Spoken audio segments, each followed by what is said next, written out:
One Take Video by Jamil, Elvin, and Noah.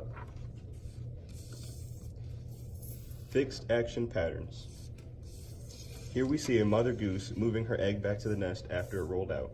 At first glance, you may think that the goose recognizes the fact that it is her egg, but what we really see here is known as a fixed action pattern. Essentially, it is ingrained in the goose to bring over ovular things into her nest. Here we see a goose attempting to roll an armadillo into her nest, but that quickly backfires. All of this is due to the fact that there is no conscious thought about what the goose is rolling into her nest. Habituation. Prairie dogs, given their very social nature, are very dependent on communication in their family groups.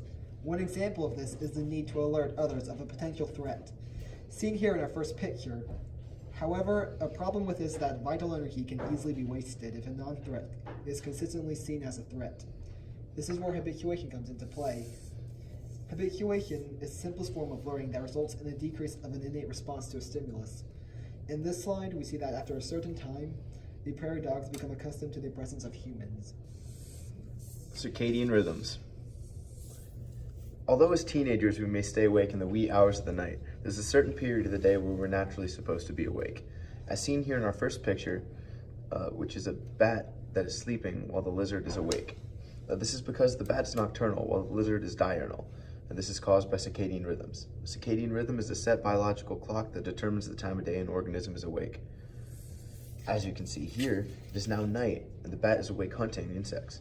Diet as well as predator avoidance are two major factors in the evolution of circadian rhythms.